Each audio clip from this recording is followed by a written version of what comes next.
Samsy. Short stories with Trailbot. Oh, what's going on today? Looks like a brand new story. The remarkable case of Davidson's eyes. Another H.G. Wells short story.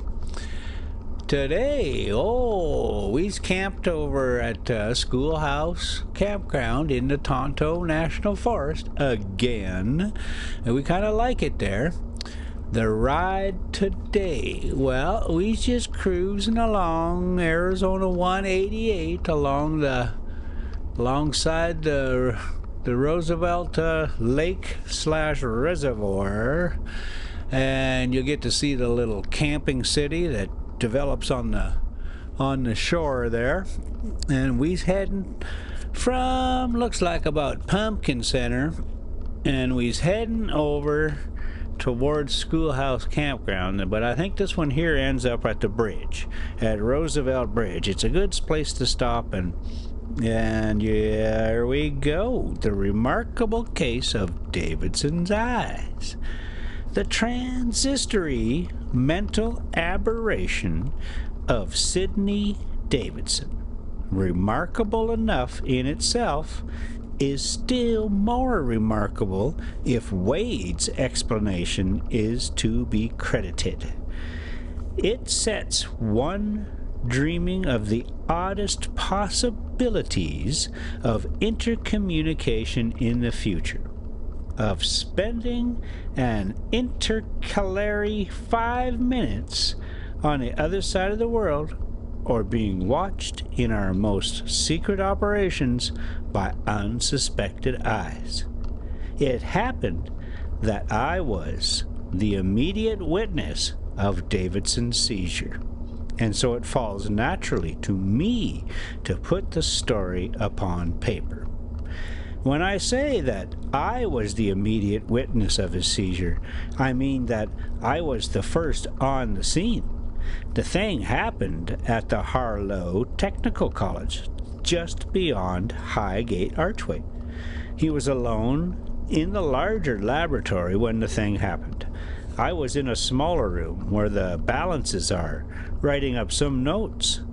The thunderstorm had completely upset my work. Of course, it was just after one of the louder peals that I thought I heard some glass smash in the other room. I stopped writing and turned round to listen. For a moment I heard nothing. The hail was playing the devil's tattoo on the corrugated zinc of the roof. Then came another sound, a smash, no doubt of it this time. Something heavy had been knocked off the bench. I jumped up at once and went and opened the door leading into the big laboratory. I was surprised to hear a queer sort of laugh, and saw Davidson standing unsteadily in the middle of the room with a dazzled look on his face. My first impression was that he was drunk. He did not notice me. He was clawing out at something invisible, a yard in front of his face. He put out his hand slowly, rather hesitantly, and then clutching nothing. "What's come to it?" he said. He held up his hands to his face, fingers spread out. "Great Scott," he said. "The thing happened 3 or 4 years ago, when everyone swore by that personage." Then he began raising his feet clumsily, as though he had expected to find them glued to the floor. "Davidson!" cried I. "What's the matter with you?" He turned round in my direction and looked about for me. He looked over me, and he looked at me and on the other side of me, without the slightest sign of seeing me. "Waves," he said, "and a remarkably neat schooner. I'd swear that was Below's voice. Halloo!" he shouted suddenly at the top of his voice. I thought he was up to some foolery. Then I saw littered about his feet the shattered remains of the best of our electrometers. "What's up, man?" said I. "You've smashed the electrometer." "Bellows again," said he. "Friends left, in my hands are gone. Something about electrometers. Which way are you, Bellows?" He suddenly came staggering towards me. "The damn stuff cuts like butter," he said. He walked straight into the bench and recoiled. "None so buttery that," he said, and stood swaying. I felt scared. "Davidson," said I, "what on earth's come over you?" He looked round him in every direction. I could swear that was Bellows. "Why don't you show yourself like a man, Bellows?" It occurred to me that he must be suddenly struck blind. I walked round the table and laid my hand upon his arm. I never saw a man more startled in my life. He jumped away from me, and he came round into an attitude of self-defense, his face fairly distorted with terror. "Good God!" he cried. "What was that?" "It's I, Bellows. Confound it, Davidson." He jumped when I answered him and started, how can I express it, right through me. He began talking, not to me, but to himself. Here in broad daylight on a clear beach, not a place to hide it. He looked about him wildly. "Here, I'm off." He suddenly turned and ran headlong into the big electromagnet, so violently that, as we found afterwards, he bruised his shoulder and jawbone cruelly, and that he stepped back a pace and he cried out with almost a whimper, "What in heaven's name has come over me?" He stood, blanched with terror and trembling violently, with his right arm clutching his left, where that had collided with the magnet. By that time I was excited and fairly scared. "Davidson," said I, "don't be afraid." He was startled at my voice, but not so excessively as before. I repeated my words in as clear and as firm a tone as I could assume. "Bellows," he said, "is that you?" "Can't you see it's me?" He laughed. "I can't even see it's myself. Where the devil are we?" "Here," said I, "in the laboratory." "The laboratory," he answered in a puzzled tone, and put his hand to his forehead. "I was in the laboratory till that flash came, but I'm hanged if I know if I'm there now. What ship is that?" "There's no ship," said I. "Do be sensible, old chap." "No ship?" he repeated, and seemed to forget my denial forthwith. "I suppose," said he slowly, "we're both dead. But the rummy part is I feel just as though I still had a body. Don't get used to it at all at once, I suppose. The old shop was struck by lightning, I suppose. Jolly quick thing. Bellows, eh?"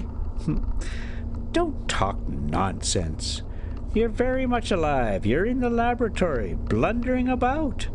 You've just smashed a new electrometer. I don't envy you when Boyce arrives." He stared away from me towards the diagrams of cryohydrates. "I must be deaf," said he. "They've fired a gun, for there goes the puff of smoke, and I never heard a sound." I put my hand on his arm again, and this time he was less alarmed. "We seem to have a sort of invisible bodies," said he. "By Jove, there's a boat coming round the headland. It's very much like the old life after all, in a different climate." I shook his arm. "Davidson," I cried, "wake up!" Whew. That's chapter 1, guys. All right, let's just take a little look and see where we're at. Oh, yeah, the big lake on the left there. And yeah, it sure does. It sure does get popular with campers. And well, you can camp right on the beach. You can drive your boat right up on the beach, kind of thing.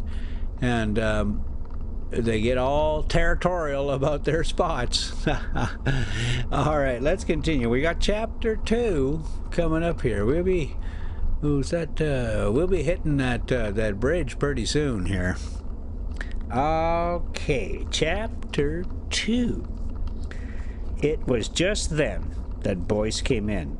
So soon as he spoke, Davidson exclaimed, "Old Boyce, dead too! What a lark!" I hastened to explain that Davidson was in a kind of somnambulistic trance. Boyce was interested at once. We both did all we could to rouse the fellow out of his extraordinary state. He answered our questions and asked us some of his own, but his attention seemed distracted by his hallucination about a beach and a ship. He kept interpolating observations concerning some boat and the davits and the sails filling with the wind. It made one feel queer in the dusky laboratory to hear him saying such things. He was blind and helpless. We had to walk him down the passage, one on each elbow, to Boyce's private room. And while Boyce talked to him there and humored him about the ship idea, I went along the corridor and asked old Wade to come and look at him. The voice of our dean sombered him a little, but not very much. He asked where his hands were, and why he had to walk about up to his waist in the ground. Wade thought over him a long time. You know how he knits his brows, and then made him feel the couch, guiding his hands to it. "That's a couch," said Wade. "The couch in the private room of Professor Boyce. Horsehair stuffing." Davidson felt about and puzzled over it, and answered presently that he could feel it all right, but he couldn't see it. "What do you see?" asked Wade. Davidson said he could see nothing but a lot of sand and broken up shells. Wade gave him some other things to feel, telling him what they were and watching him keenly. "The ship is almost hull down," said Davidson presently, "apropos of nothing." "Never mind the ship," said Wade. "Listen to me, Davidson. Do you know what hallucinations mean?" "Rather," said Davidson. "Well, everything you see is a hallucination, is hallucinatory." "Bishop Berkeley," said Davidson. "Don't mistake me," said Wade. "You are alive in this room of Boyce's, but something has happened to your eyes. You cannot see, you can feel and hear, but you not see. Do you follow me?" "It seems to me that I see too much." Davidson rubbed his knuckles into his eyes. "Well," he said, "that's all. Don't let it perplex you. Bellows here, and I will take you home in a cab." "Wait a bit," Davidson thought. "Help me sit down," said he presently. "And now I'm sorry to trouble you, but will you tell me all that over again?" Wade repeated it very patiently. Davidson shut his eyes and pressed his hands upon his forehead. "Yes," said he, "it's quite right. Now my eyes are shut. I know you're right. That's you, Bellows, sitting by me on the couch. I'm in England again, and we're in the dark." Then he opened his eyes. "And there," said he, "is the sun just rising on the yards of the ship, and a tumbling sea, and a couple of birds flying. I never saw anything so real, and I'm sitting up to my neck in a bank of sand." He bent forward, covered his face with his hands. Then he opened his eyes again. "Dark sea and sunrise. And yet I'm sitting on a sofa in old Boyce's room. God help me." Woo-wee. That was chapter 2.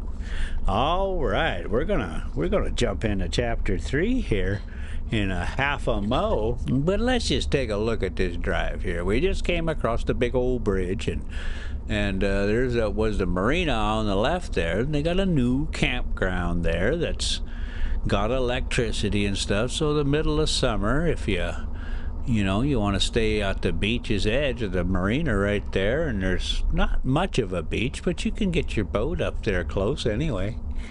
Okay, let's get started. We'll just do a little bit of chapter 3 just to get us started here. Chapter 3, that was the beginning. For 3 weeks, this strange affection of Davidson's eyes continued unabated. It was far worse than being blind. He was absolutely helpless and had to be fed like a newly hatched bird. All right, let's just call it good right there. Thank you so much for coming along. And next time we'll get a little further. Semsy. And we'll leave you with just a moment or two of Rosie. You go, Big Rosie.